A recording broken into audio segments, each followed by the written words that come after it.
lately about gun control, and I was writing thinking that I never have written on the topic, which isn't true. That when I started paying attention to my poems, I realized it's sadly come into almost every poem I've written.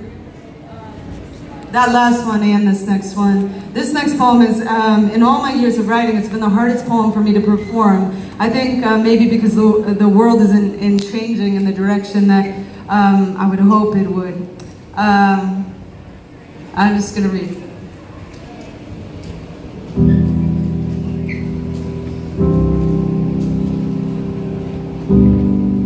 When the first responders entered the Pulse nightclub after the massacre in Orlando, they walked through the horrific scene of bodies and called out, "If you are alive, raise your hand." I was sleeping in a hotel in the Midwest at the time, but I imagine in that exact moment, my hand twitched in my sleep, some unconscious part of me aware that I had a pulse, that I was alive.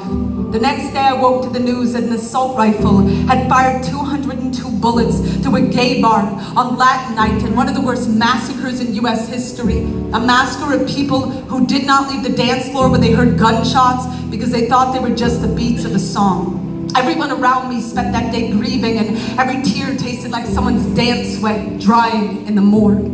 Later that night, I was performing for an audience that had spent 2 hours in line waiting to get through the bag checks and metal detectors. On stage, I couldn't keep my hand from covering my heart. I kept scouring the club for the fastest route to every exit. I knew the person working security was in a text war and wasn't keeping his eyes on the door. I knew there was a man in the 5th row picking at the seams of his duffel bag every few seconds. I'd eye the balcony for the glint of whatever might aim to tear the bodies off of the spirits of the boys holding hands, or the girls with a haircut short as my temper when rage is a decibel I can actually get to, when I'm not just grief-sick and ruined, watching history not be history, watching the music not be music.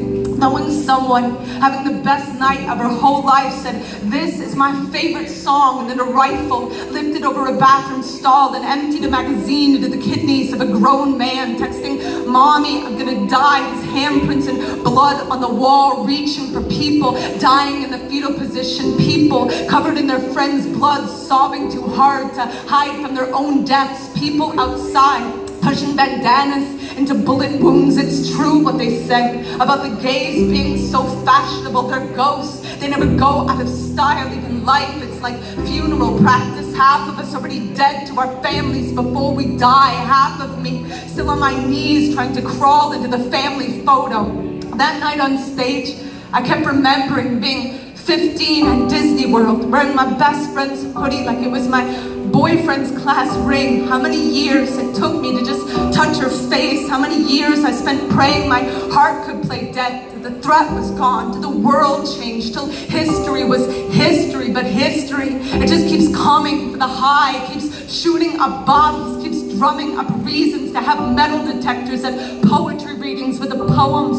They are just unanswered calls to people who claim they're God, or their apathy is unwilling to accept the charges. Dear God, how broke do you have to be to not buy people time to get out the door when the song goes to hell, when this world drunk on hate decides blood is wine and drinks its fill, and the only place they ever thought was safe, and the only place they thought they did not have to hide, and the only place they were wanted because